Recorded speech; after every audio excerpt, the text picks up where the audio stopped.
Hello, my name is Jess Miles, and welcome to the Transforming Society podcast.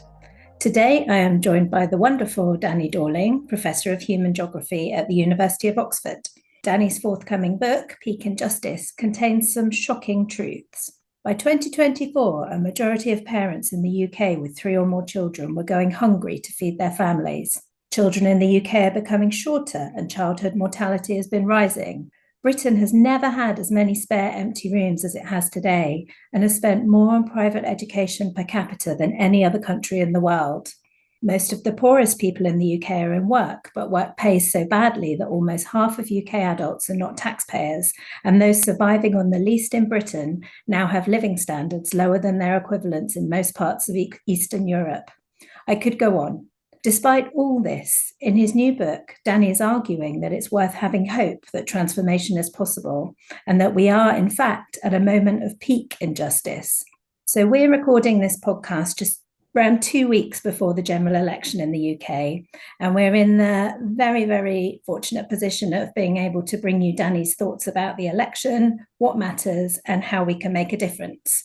So welcome, Danny. Thank you for joining us today. Thanks for having me. So before we talk about the election, I want to set the scene by talking about the idea of peak injustice. Are we really at peak injustice? And how do we know things won't carry on getting worse? Can you talk us through some of the signs that things might be about to get less unequal? Yeah, I mean, the worry is that this is wishful thinking, that things could carry on deteriorating in ways that we would find hard to imagine at the moment. But we would have found it hard to imagine the situation we're in 20 or 30 years ago. You can turn some of this round. So, for example, the proportion of children who are poor is now higher in the southeast of England than it is in Scotland. That's partly because the Scottish government have done some good things, but it's still very high in Scotland.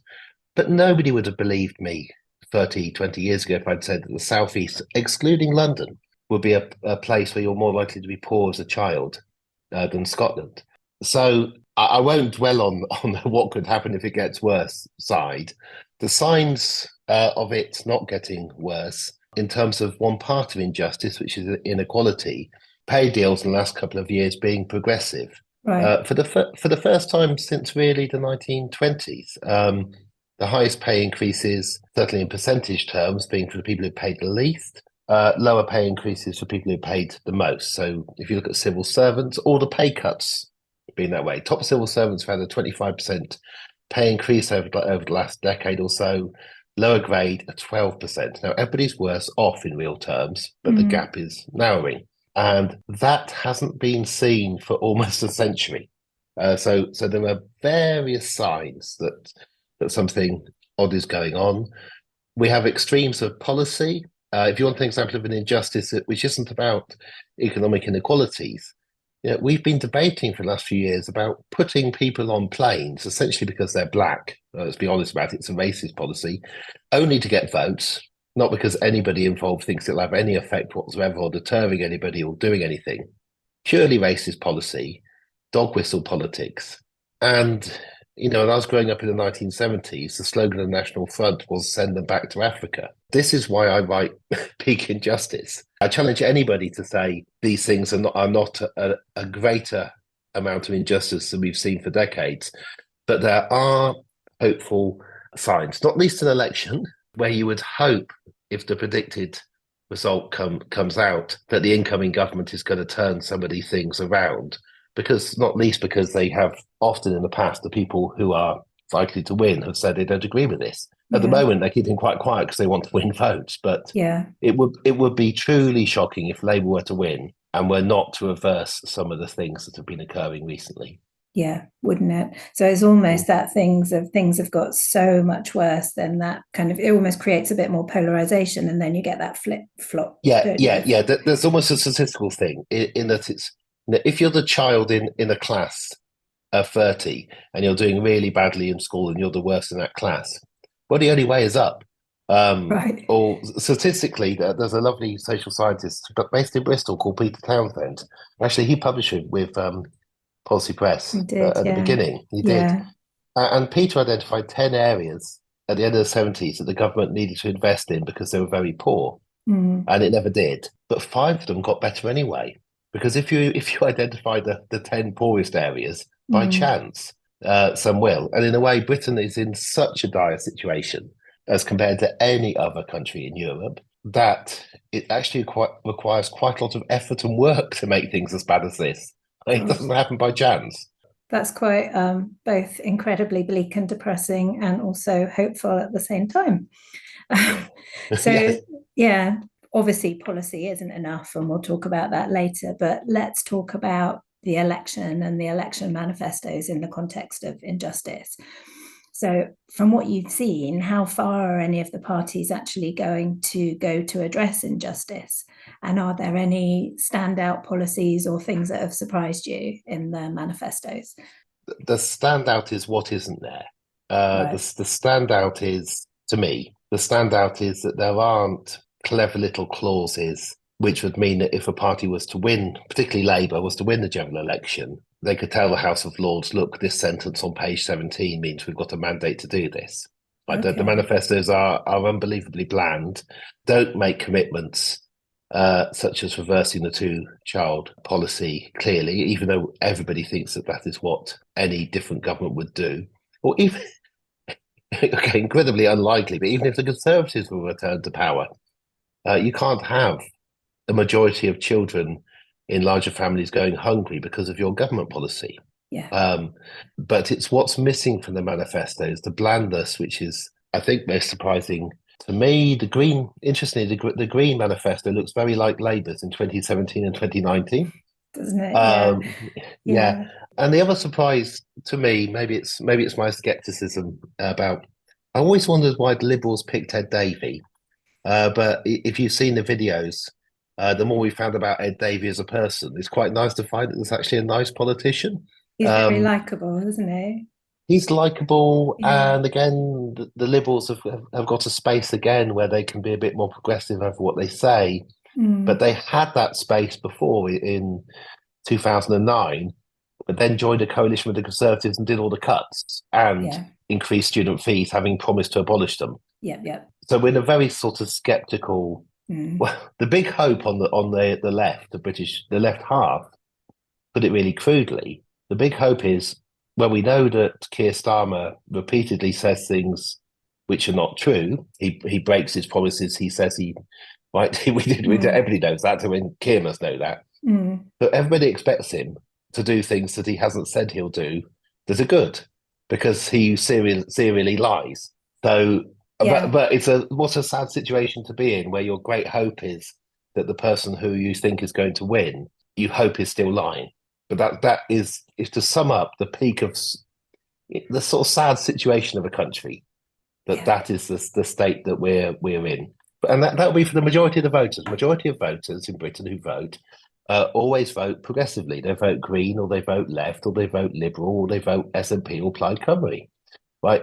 All those parties, yeah, that's the majority of votes. The Conservatives never get Oh, 50% of and because votes. of the way it's spread out, that's why they don't get the seats. Yeah. Oh, Yeah. because we don't have democracy, as most Yeah. people know it. Yeah. We have an ancient system that's unfair. Yeah. So we actually have a progressive electorate. All those parties supported getting rid of tuition fees, for Yeah. example, in previous elections. And more people voted for those parties than for the Conservatives. So, yeah, given those parties have all supported more progressive policies in the past, and given it's what the electorate want, Mm. and given the situation in which you really can't say that anything else is going to work than looking after more those whose needs are greatest at a Yeah. time when the cost of food and fuel has gone up by a quarter in 2 years, and it's not going to go down. No. We're not going to get negative inflation, so nothing gets easier. The Institute of Fiscal Studies, it just says whoever wins are going to have to raise taxes. Yeah. But what a strange. But we're worrying about the votes primarily of older people, Mm. um, who have been made petrified by small boats. I mean, that's a Mm. bizarre thing. That's one of Mm. Sunak's 5 pledges. And when Mm. you poll people, they really do say they're very, very scared of this immigration, particularly people who live in areas with no immigrants. They're Yeah. really scared of the thing they cannot see. I mean, it's absolutely classic, isn't it?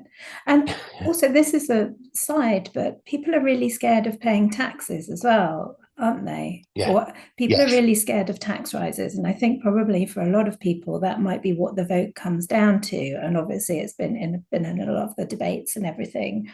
But I'm Yeah. finding it's £2,000 more a year. £2,000 more a year, all, again and again and again. all of Yeah. that.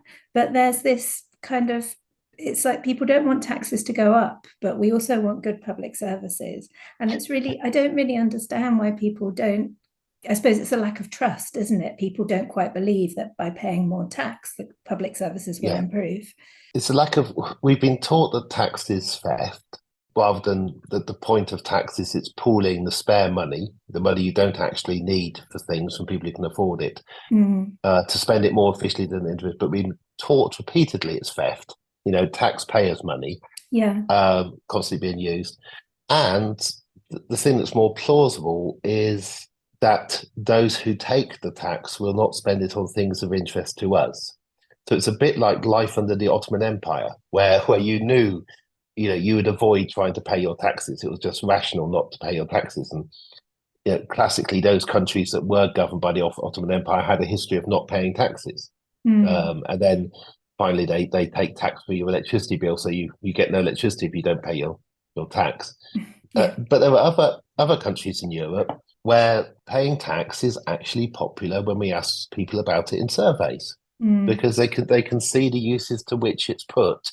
Academics in Nordic countries, for instance, or Germany or France, know that they are taxed more than academics in Britain, but they get to live in a society that's so much nicer, where their children go to the same schools as everybody else. mm, So they're not demanding high salaries so they can segregate their children, where the cost of housing is less, and their other costs in life are so much less because the society is better.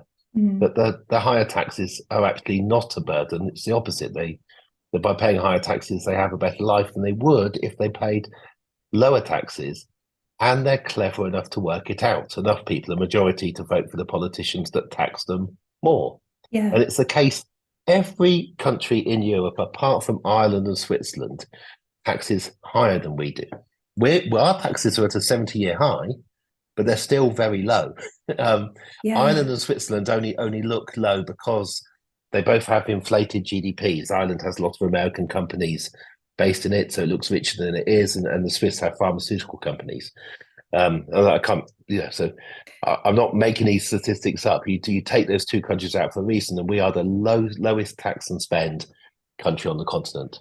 Yeah. So it's no wonder really that we're in such a rubbish, awful state. This takes me on to kind of another question I wanted to ask you is that if we are going to make this turn and start moving away from peak injustice, in the book you have the metaphor of a mountain and you talk about finding a path down the mountain away from the Yeah. peak of injustice. What kinds of things are we going to have to accept as individuals in order to be able to do that as a society? Yes, all we can base this on is what's happened in the past when we've come down before, of which the most recent period was 1918 to 1978, 50 years of coming down from incredible injustice. I mean, 1918, the richest 0.01% had 400 times more income per person than the average. They had country houses. Being a servant would be the most common job for a woman. So if you take you back, you for 100 years ago would most likely be a servant for a rich family Yeah. as a job. That was seen as normal. Mm-hmm. For the middle class, you had one scullery maid, and people had to give up that. They had to give up their servants, their privileges. It was very difficult. The Mm. 1920s and 30s, in which half of this occurred, were times of great strife. In Oxford, the residents of two private estates literally built a wall 8 foot high with steel spikes on it to keep the poorer children away from their area. At a time of rapidly increasing equality and falling injustices. Mm. And you can see the same in other countries when things are coming together, because you don't all get better off. What happens is the rich get dramatically worse off and the poor get a little bit more, which means you don't go hungry, but you're still poor. You're just Yeah. not as poor. And then very slowly, your children aren't poor. It's decades. And then Yeah. going back to that 1918 to 78 period, by the time they did the poverty survey in 1952 in New York, they find almost no poverty and are a bit shocked and think they've made a mistake. Then you suddenly get the 1960s and the world has changed. My favourite example is at the start of this period, D.H. Lawrence wrote Lady Chatterley's Lover, and it was banned. At the end of this period, a judge at the obscenity trial for it said to the jurors, "Is this a book you'd like your wife and servants to read?" And they laughed at the judge and said, "Yes." And we haven't got servants, by the way. But the kind of the big hit or win comes decades later. And the real win is when your children grow up with each other, similar experiences, seeing each other as human, behaving decently. We don't have to do it as slowly and painfully as we did before, because No. we at least we could learn from other countries and from ourselves and be a little bit quicker about. I'm only talking about aiming to become an averagely unequal European nation. Not Yeah. not be a shining light. This is just let's be a Yeah. bit more like Germany and France. Yeah. And what would we have to do to become a bit more like Germany and France, and to have the standards of living and the services that people have in those countries? Yeah. Yeah. Let's just Yeah, not have so many children unable to eat when they get home from school. and none of this is ridiculous. So the best place to look in the whole of Europe for how to stop children going hungry is Scotland. Right? Really? Scotland introduced when the cost of living crisis began, a £10 Scottish child payment for any child under six. It then increased it about a year and a half ago. It was £25 a week for every child under 16 of any family getting any form of benefit, about 2/7 of all children. So a family of three children getting any benefits in Scotland now gets an extra £4,000 a year, untapered. Nothing else is taken away because you get it. They also get the full child benefit because they're in Scotland. It's part of the UK. No child in Scotland has to go cold or hungry right now. So the idea that this is somehow utopian, it's happening in the UK already. It's Yeah. entirely possible. And then But you think of the knock-on effects of children not being cold and hungry. So I look at my kids going to school every day, and they're in a big yeah, school. Like there's like 1,000 children there. Probably quite a fair few of them haven't been able to have a decent breakfast, and then they turn yeah, up at school, and it can be a bit chaotic. And you just wonder how life would be different for everyone. Just if everyone yeah. had that as a baseline, it's not much to Oh, ask, really. yeah, and how much easier it is for the teachers. And Yeah, for the teachers, there may well be, it may well be happening quietly in secret in your children's schools. In some schools, not in secret. Teachers are organising food banks in schools, yeah. right? And you can't concentrate as much on being a teacher when you're having to do Yeah. that kind of thing. Yeah. Trying Yeah, to teach people who are hungry. I know what I'm like when I'm hungry. It's just a yeah, basically really difficult thing to do. And I yeah. mean, yeah, I didn't actually know that they've done that in Scotland. It almost makes it frustratingly easy. And I would pay my taxes over and over for Yeah, that to, and Scotland has a 53%, I think it is, higher rate of tax that Scots quite vote for. They vote for the best of Scots. And mm, you've got to explain things really simply to people now. That isn't that you'll pay 53% on everything. It's only on your money over something like 100,000. yeah. Once you've got your first 100,000, Mm, not that many people get 100 grand. But no. honestly, you don't need half of the extra money. Yeah. At the bottom of this in Britain, in some ways, on the political right, is an absolute hatred of giving anything to anybody else. That's why the policies just come down to how can me and my friends, fund a party and get enough votes so that we don't have to share the money we've managed to grab in various ways from other people. It's just a Yeah. really nasty meanness that somehow, for some reason, has been more successful in Britain than the mean, selfish, nasty, greedy people have been in other countries. Yeah, it's as simple as that. That's our whole That's our politics. meritocracy, isn't it? Like, I've worked Yeah, hard, I deserve this. I shouldn't have to share it with other people who haven't worked so hard. yeah, and they're lazy, feckless, below Yeah, me, possibly not as maybe they never had it in them, but it would be a waste of money giving it to them. People actually believe this as their version of a morality.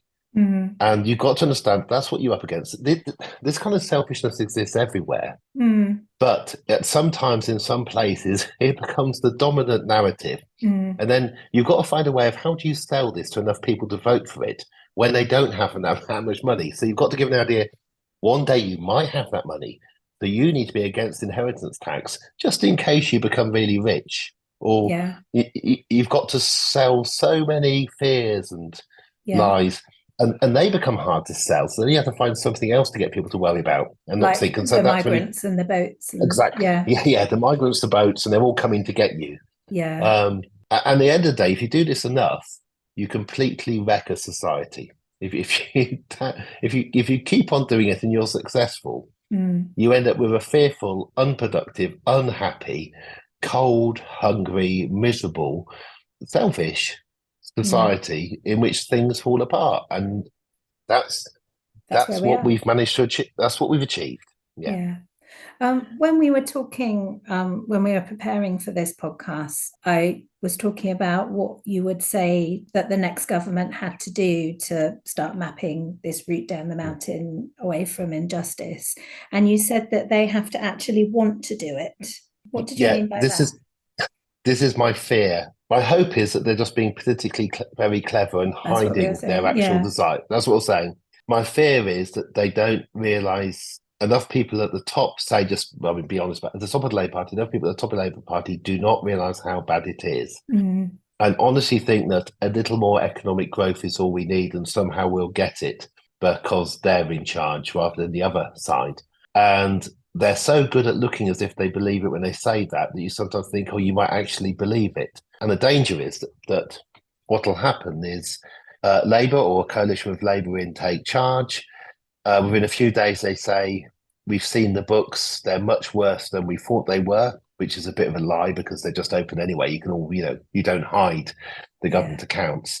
Then they might do a little bit of raising of taxes and use that as the excuse, but they quite like the way things are. They don't actually mind the level of inequality. They've got a house in London because they're an MP. Their children are doing okay. Their families are okay. They're helping the poor, but in a kind of charitable way. The worry is having this London set of Yeah. folk who were, Rachel Reeves turned up at this university at 18 and went to St John's. In a way, that's when you leave society.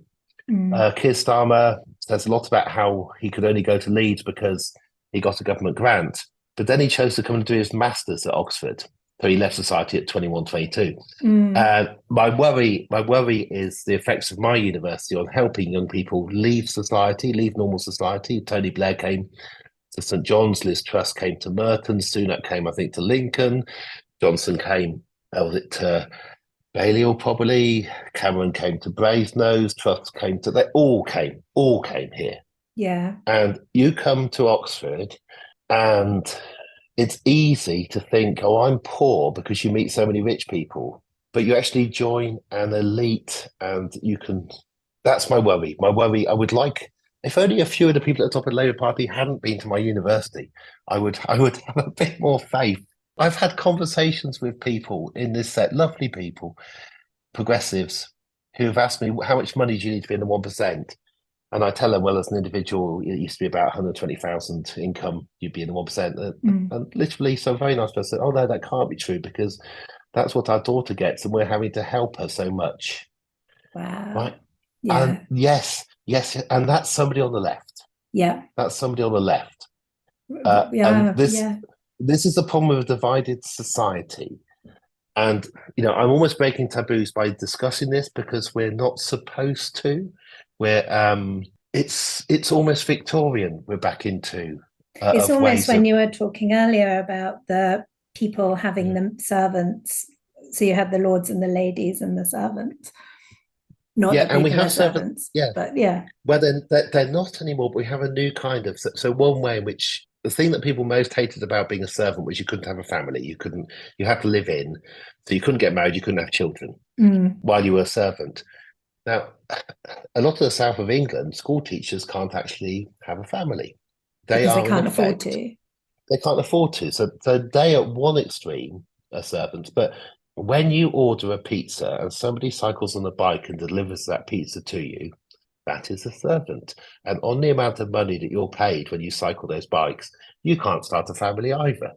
So we have a whole set of people whose position is as precarious as servants used to be. There's a set of people pretty well off who can't face the idea of losing that, and we will be, I'm in this group, we will be the first ones hit Yeah. by an increase in injustice. Mm. It'll affect things like my university pension.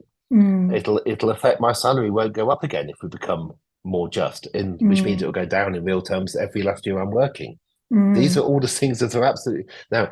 I don't mind that. Well, I don't know. As long as every other university professor's salary is the same as mine, I'm going to feel fine about it.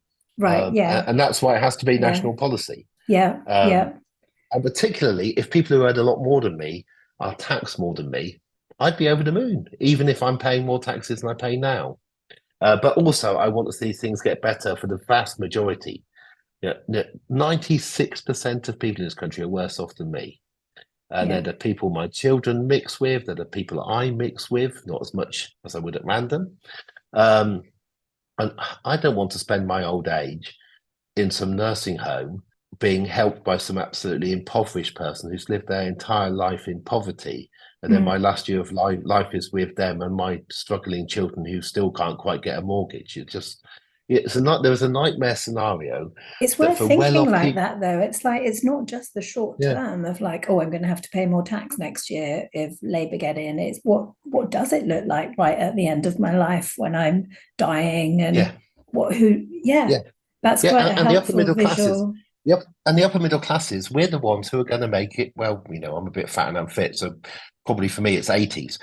But if you do go jogging, do a bit of swimming and whatever, well, you've got to think about your 90s and what Mm. kind of society do you want in your 90s?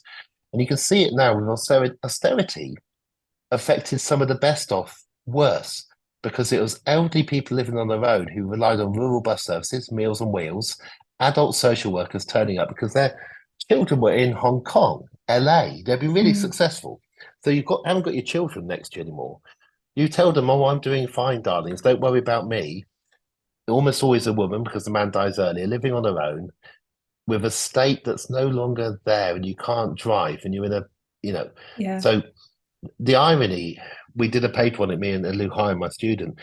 The people who suffered most from austerity were those who voted most for Margaret Thatcher in 1979, because they're the Yeah. ones who got to still be alive in the 2010s and to die at an incredibly high rate compared to how elderly people normally die. Mm. And they were the middle class conservative voters in 79 were actually the ones who were hurt. And of course, they're the ones who need a health service. They're the ones on Yeah. trolleys.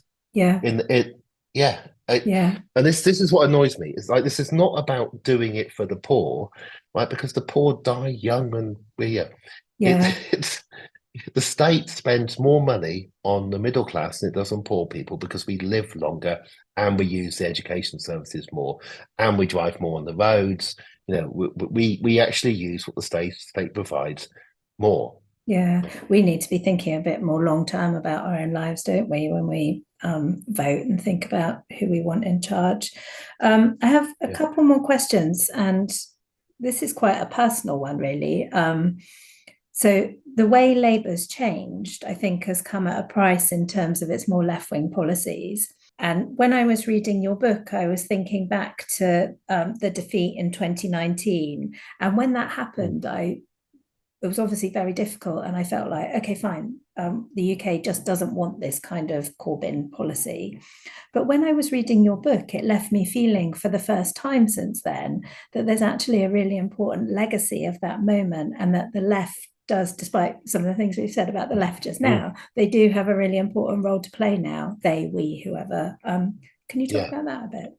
The left is still very much there. It's the belief, okay, half of the folk who are left in the Labour Party have been purged or left, but that still leaves you 100,000. Mm. And if you look at young people's politics in Britain, they haven't diluted. If anything, young people have become more radical about what they believe about climate change and Mm. equality and the unfairness of debt and how bad wars are.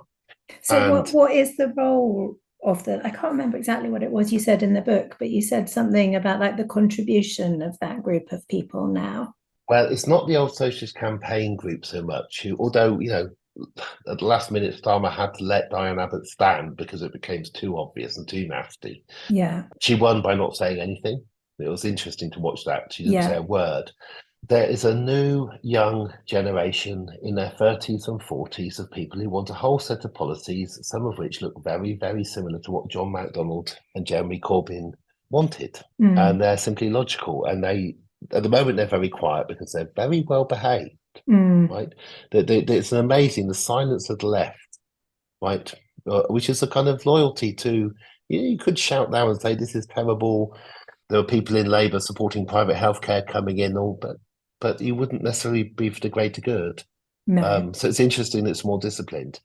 There have been predictions, interestingly made, I think, by a Spectator writer in the last 2 days, saying the largest group of opposition, possibly after the election, will be new, young, left-wing MPs, because they've Oh. managed to parachute some people in who are absolute Starmer supporters. But Mm. you can't have a party full of people representing the poorest in the country. Only a minority of Labour MPs will be able to be ministers or junior ministers. So you're going to have hundreds not. Yeah. And it won't be hard for 120 of them to get together and say, actually, we would like the children not to go hungry. Can we have Scotland's policy? Yeah. And if 120 Labour MPs were to argue for that and the Liberals were to back them, and of course the SNP would back them, and maybe some imaginative Conservatives would go, hey, for ones who wanted to make life hard. And Yeah. Plaid Cymru, of course, would as well. Ireland, something we haven't talked about at all, where the DUP have absolutely imploded. Yeah. You know, Yeah. this, so there are incredible things going on. But the reason why I'm optimistic about the left wing of the Labour Party is because its policies are the same as conservative in Germany. Merkel's policies were to the left of Corbyn's. Right, left Labour policies are middle of the road European policies, and we are still on the continent of Europe. We're Is trying to that pretend really we're not. true? Yeah. Yeah, Wow. yeah. Except Merkel was more to the left because she let in 1.5 million Syrian refugees. So She all her did. economic policies, yeah, Yeah. Merkel's policies were. So all our politics shifted after Thatcher to the right. And then eventually we get Liz Truss, who the Financial Times published a graph of all the political parties. It's in the book, all the political parties in the world, in all the middle income countries and the rich countries, and the most far right party and economic policy on the entire planet is the British Conservative Party. Right? That's how it's, and that's the FT. Now, Yeah. interestingly, the FT has taken over from where the Guardian used to be because the FT is now the house paper of Europe. It sells across Europe. So you get better news from the Financial Times. I don't even mean to the Guardian, but you'll be able to tell part of the shift of whether we're going over the hill of peak injustice will be, does the Guardian begin to become a progressive newspaper again, as it Mm. famously was in the 60s and 70s? Yeah. Does it actually become interesting? Do young people want to read it? Last question. Peak and Justice is out in October, at which point it's very likely that a new Labour government will be bedding in. What do you want people, including the people running the country, to take from your book? For me, this is very good timing because it's past your first 100 days. It's past your party conferences. Yeah. You can't hide anything anymore at this point. Mm. And there'll be a whole series of very difficult decisions to be made and arguments to be had. Yeah, and a lot of it will be nitty gritty. Like, what do we do with Thames Water? Sorry, just today's issues down here. What do we do with a bankrupt privatized water company? What do we do with, I won't say the number of universities that are said to be in very bad situations. It's been posited in the Times Higher that whoever wins the election, university fees will be immediately raised and possibly even with the cap taken off, and you can charge what you like. Well, that will work for Wow. a few years, but the debt just becomes enormous. Mm. It's certainly not a long term. So they are faced with all kinds of things. Just give it for one local. This current government has given a contract to reopen Europe's largest detention centre for asylum seekers to Yeah. keep them behind barbed wire. Mm. Okay, there's probably a penalty clause in that contract, but Labour have said they're not going to do the Rwanda plan. There's some hope for you. At least they haven't said we're gonna ship even more people to Africa on Yeah, planes. They could have done that. that's a start, isn't it? So, Yeah. but what they do with that land outside Oxford, where we have desperate need for housing, instead of building a camp to concentrate asylum seekers. Mm. What I'd like people to think is, the country will people will realise how terrible a situation we're in. They will accept hard things will have to happen. That they are not going to expect. One great thing about Keir Starmer not having wonderful charisma is that people don't think he's going to come in and suddenly make everything wonderful, which could be to Labour's advantage. It could. Because you're not you're not electing the super genius who's got the magic wand. I'm smiling because I Uh, found him more charismatic recently, but yeah, that's just yeah, me. well, that's my years. And the way to give people hope is to look as if you have a long-term plan, Yeah, and it's not a ridiculous one. It's not the same plan that we've had 40 years, which is don't worry about the rich as long as they pay their taxes, and growth and more wealth will get us out of this, right? That yeah, lie has been shown to be wrong. It might be useful to tell it one last time to try and win an election, okay, but please don't believe it anymore. yeah, yeah. Well, maybe we can check in again in October and see where everything is, and yeah, take some learning from your book then. Yeah. So Danny's book, Peak and Justice, is published by Policy Press and will be out in October. You can find out more on our website, policy.bristoluniversitypress.co.uk. You can also get 25% off all our books by signing up to our mailing list while you're there. Thank you for listening. If you've enjoyed this episode, please follow us wherever you get your podcasts. And thank you, Danny. Really Uh, fun to talk to you. I really appreciate that. Thanks ever so much. Thank you. Okay, Bye bye. thank you. Bye.